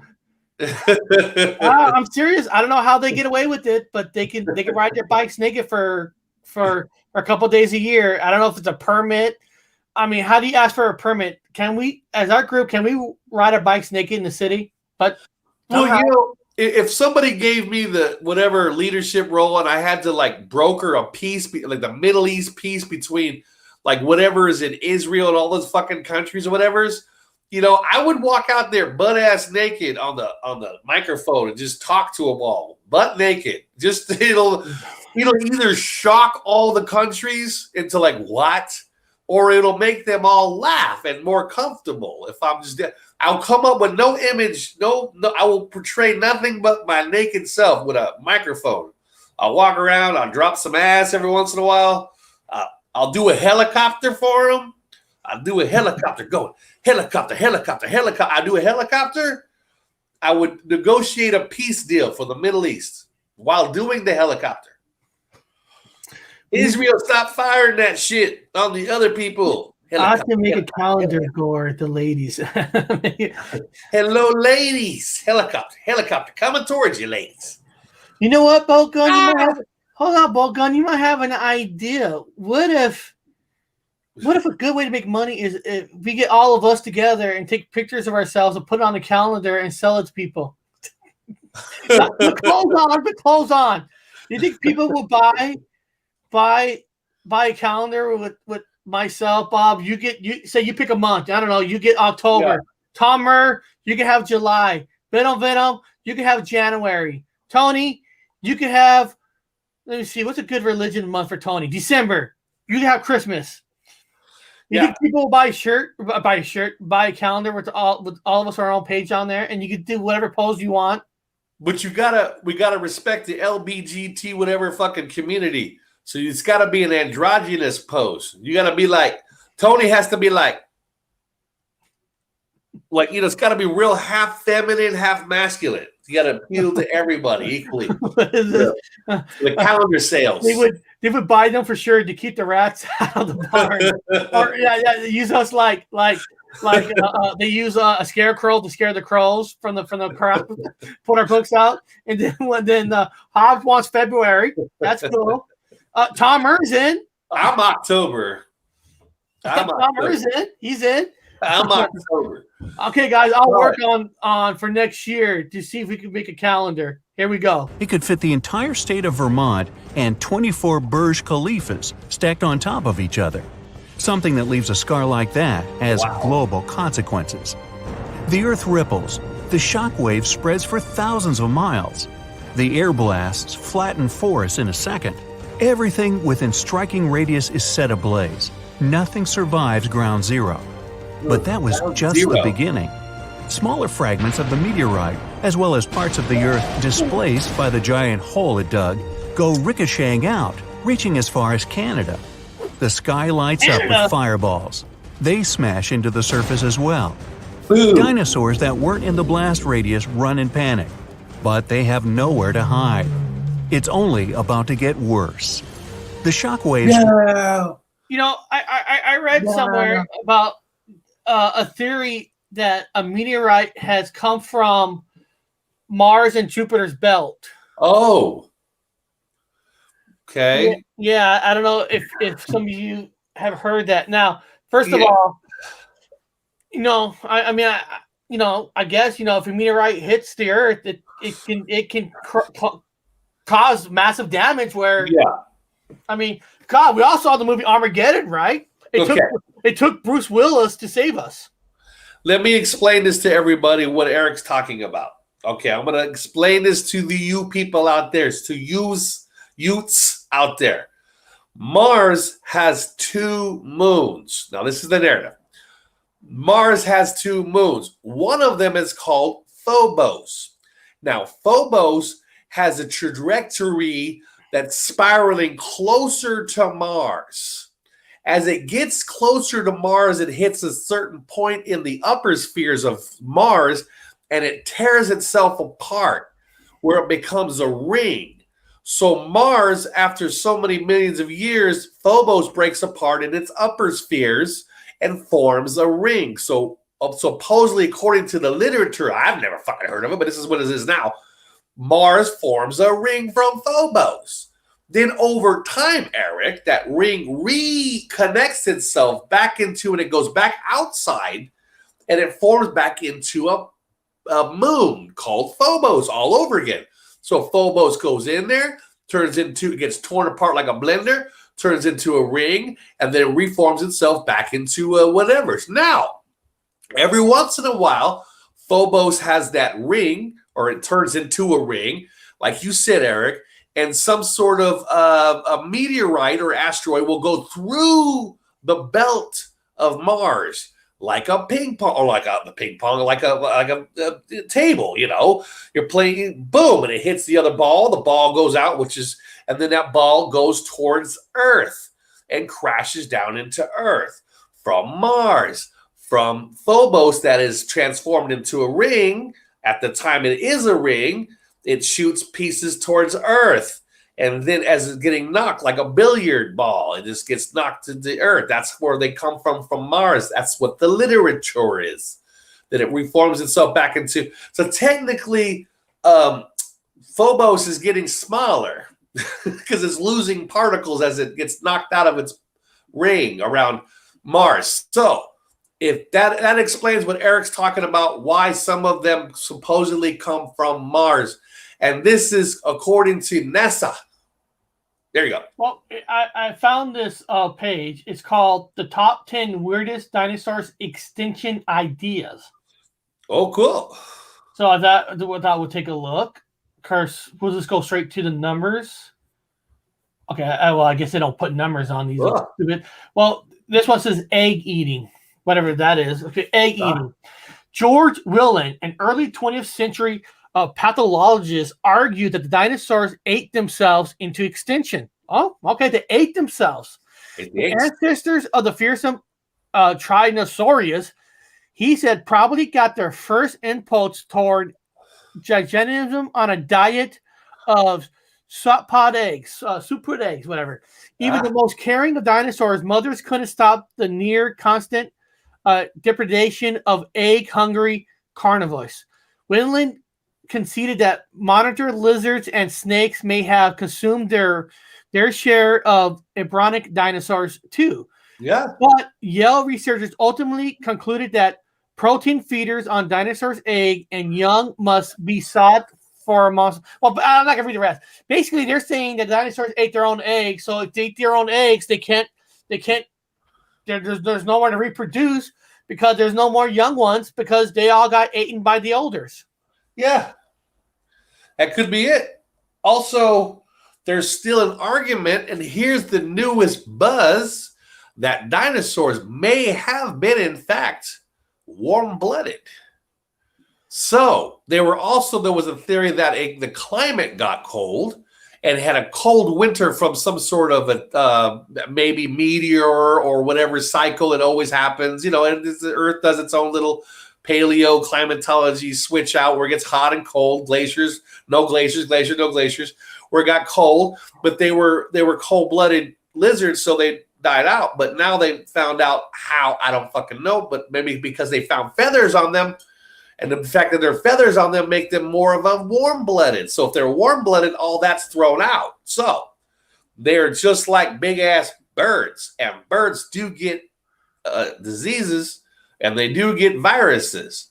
One of the theories that I had was that they died from viruses. Virus. As simple as a common cold, because they're warm-blooded. That means they're susceptible to a whole new array of viruses, which it hampers their body's ability to stay warm. Well, here's another one. Now this is from the Smithsonian magazine. So this came from their article. Pathological shells. Invertebrate fossils expert H.K. Urban and colleagues thought the eggs led to the dinosaurs' downfall in a different way.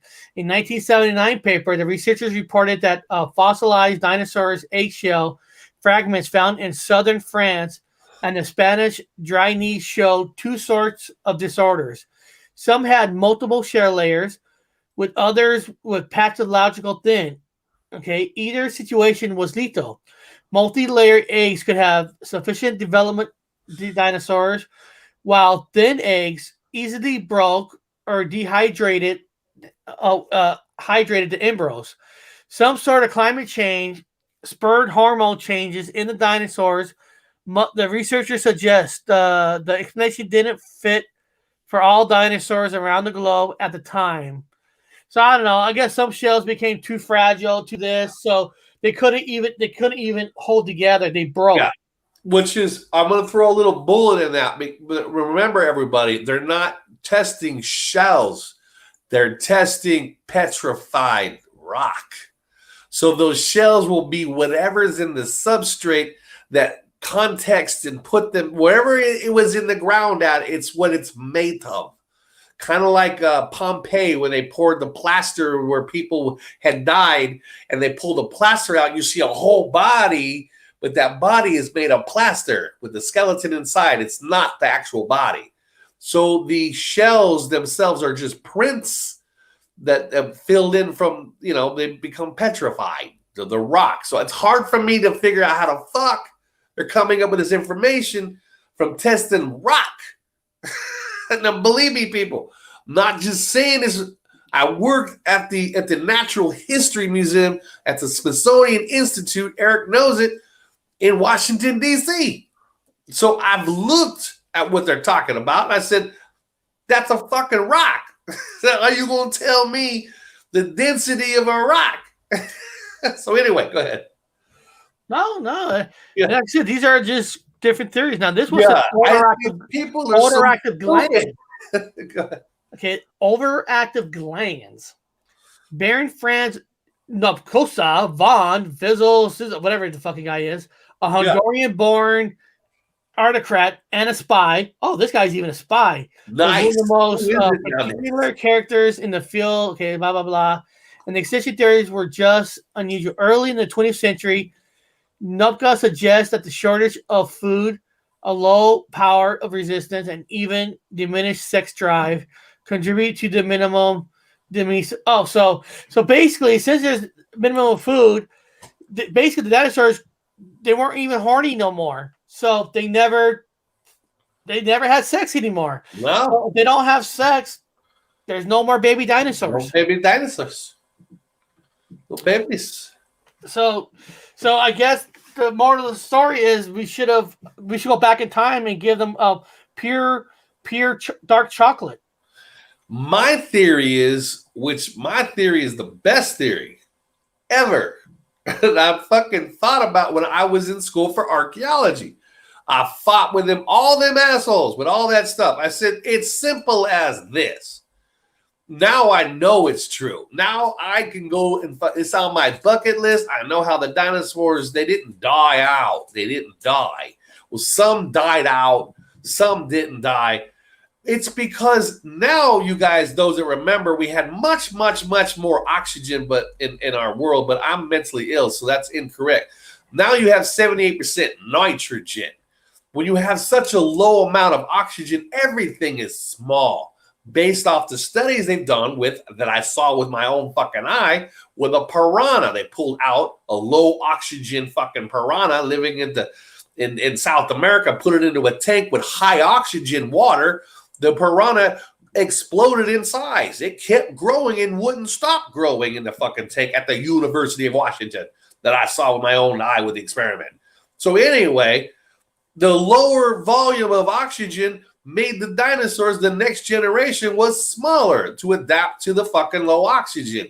They got smaller and smaller and smaller, and the only ones that lived are the small ones. The big ones died because of the oxygen, low oxygen. As oxygen depleted itself, got lower and lower and lower.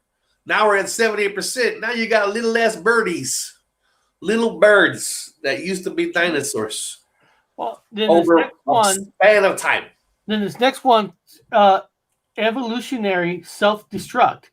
In spite of some of the most wonderful creatures of all time, going the way of the dinosaur means falling into obsolescence by becoming too sluggish, stupid, or oversized to survive.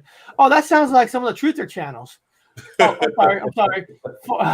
I'm sorry about that. For a time, that's what pathologists believe happened to the dinosaurs because they're too stupid to survive because they start believing in their own shit. During the early 1900s, when Darwin's theory of natural selection was still not entirely accepted within the scientific community. Well, of course, scientists can't even agree on themselves.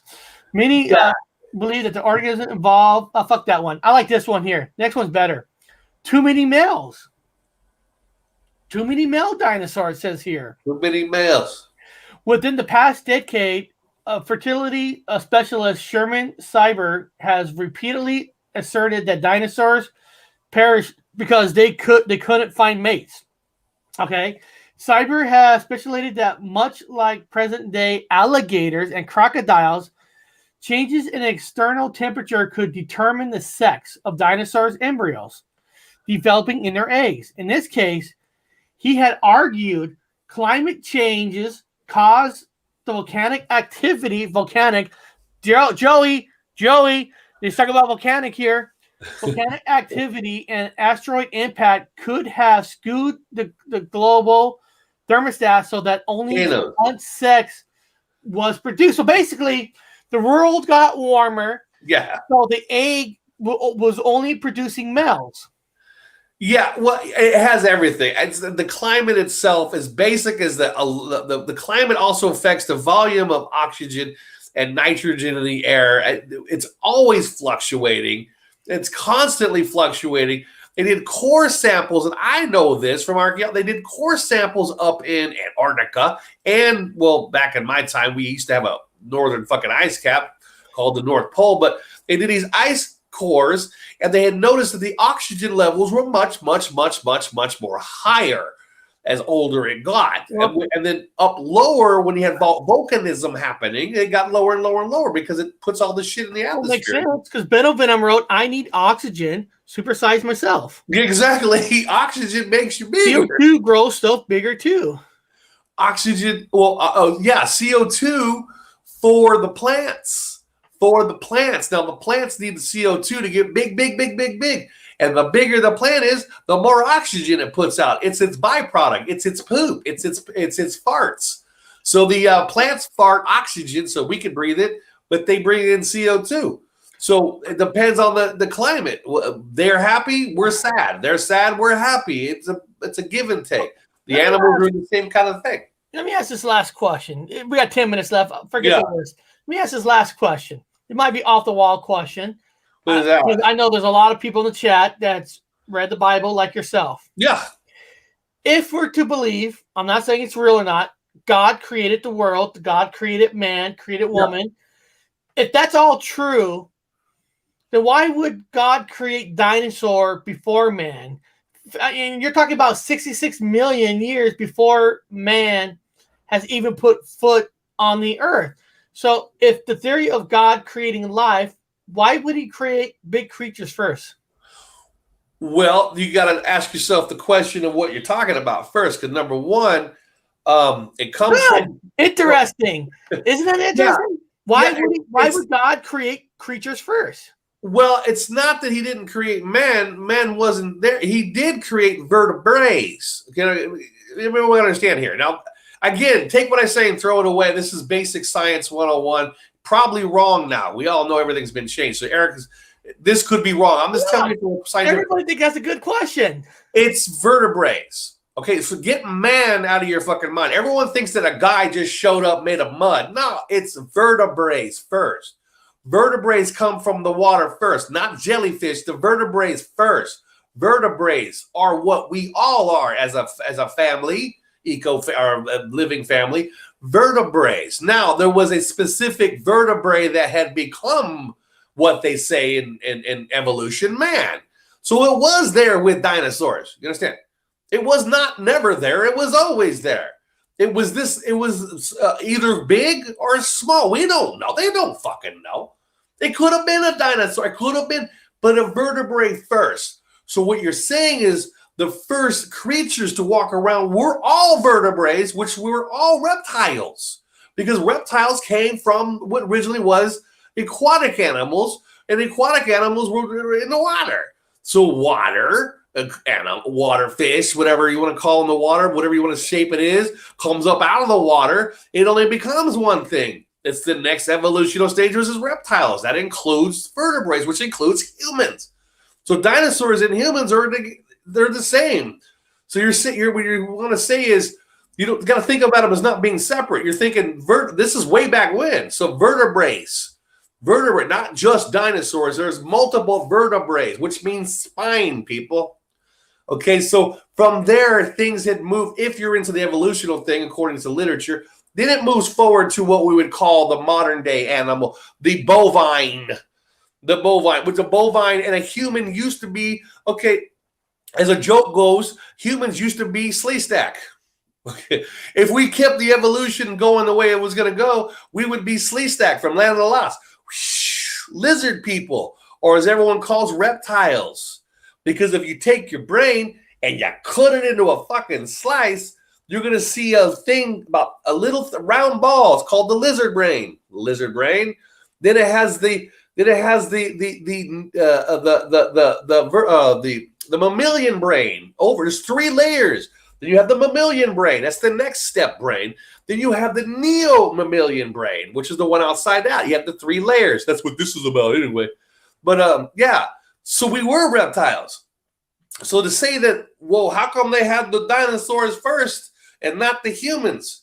Because everything, including the horse, including the rabbit, was in fact a reptile.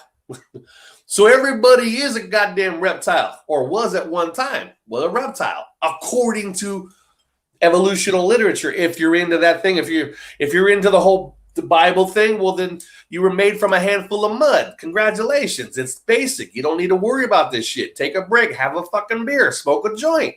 You're made from mud. You're good. But the rest of the people that want to think about it, that's a good question. We were hominid, which means not monkey. Reptile, then it moved up from there. Vertebrae. So people forget about that. It's not that they forget about they didn't have the class for it. So they think, well, where's the human and where's the reptile? Well, the human was there, but it wasn't quite there yet. It was a little fucker running around, climbing up a tree like a whatever shape with big, huge fucking eyes, about that huge nocturnal eyes, hiding in the trees. But it was a reptile. You understand that? A vertebrae. I know it sounds weird when you say it. No, weird. No, I went through time and space. I went through travel. It was weird, man, seeing humans what they used to look like. It's fucking weird. Atlantis age was shut Don't down. have a TARDIS, man. The Atlantis age was shut down. The Earth nature was most primitive and misplaced, distant from the god lower realm. Potentially, yeah. Well, they say that Atlantis was the original humans, which we were aquatic apes. Aquatic apes. We have hair because we were in the water. We weren't in a lot of water. We were just swimming in the water, living on land but swimming in the water. Another failed version of the Matrix. That's could be, yeah. It also could be on the table since things twitch and fucking change all the time. But Occam's razor, man. Sometimes it's simple, and evolution is simple. It's so much more simple than people think. It's not that complicated. It's not hard. It's like a dummy like me can sit in class and go, "Oh, well, it's that simple."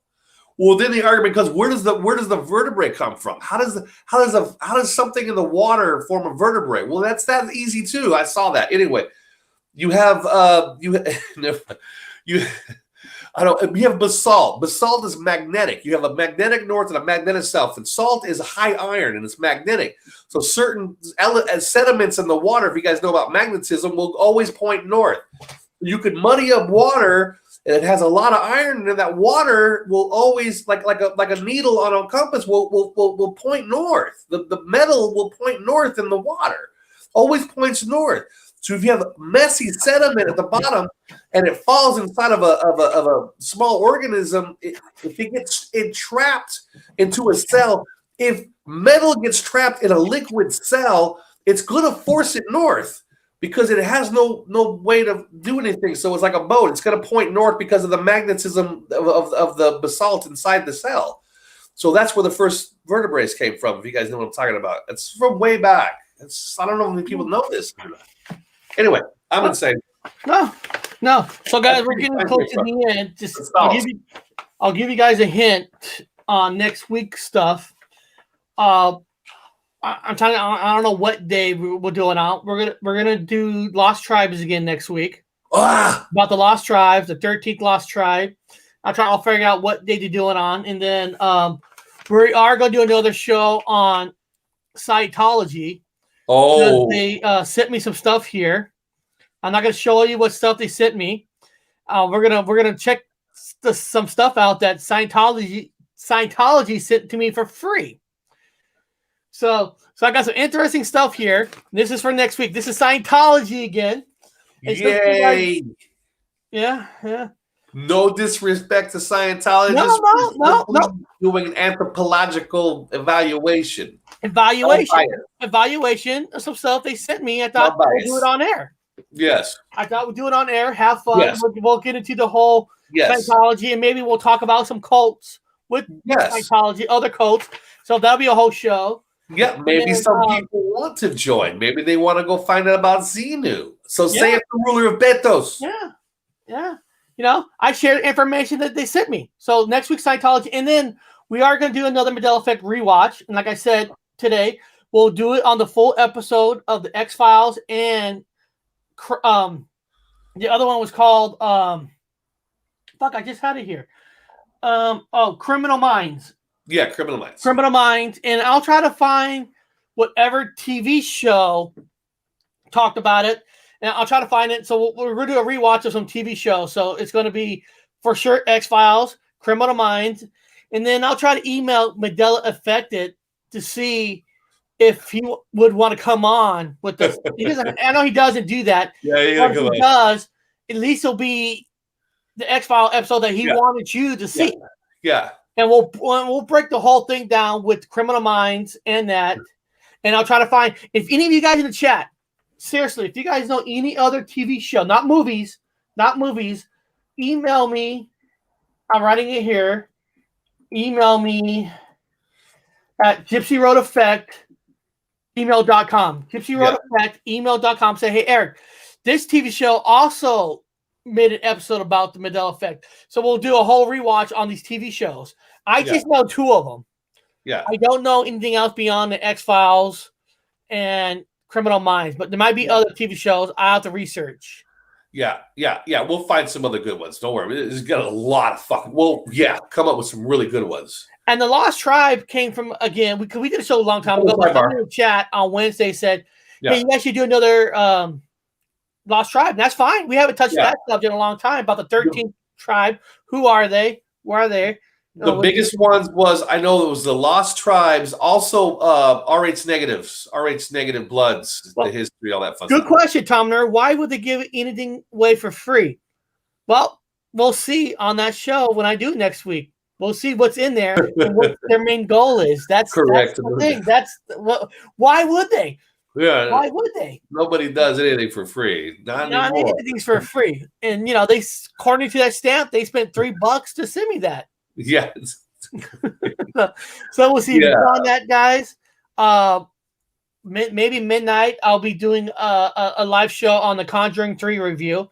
So if you guys like the Conjurings, I will be doing a live show tonight on the Horror Talk channel on the Conjuring 3 and let you guys know what I think of it. And I know if you guys have HBO Max, you can watch it right now too. But I'm not watching it on HBO Max. I'm seeing it on the fucking big screen where it should be. But I understand why you guys can't go. Yeah. No, don't forget, guys, just a disclaimer. Eric's going to hang up right now. Everything we say is information based off of Liar's Planet. I'm simply quoting things I've learned at the university.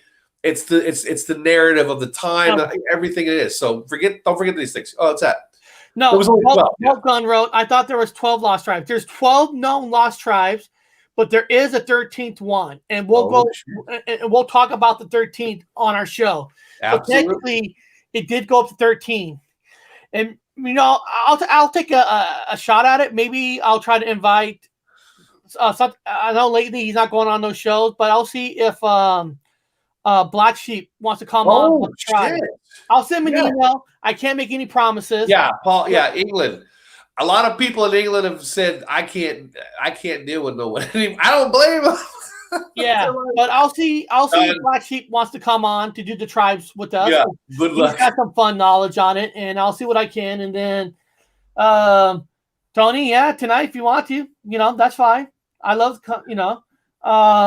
okay, brother, I'll be looking forward to it. Dan was replaced with Messiah. Okay, I didn't know that. And then Hobbs, thank you for joining the Gypsy Row family. I appreciate that. We're going to do something special for you guys. Don't worry. Beyond that, guys, have a good day. Have a good weekend. And we'll see you on Monday. See you later.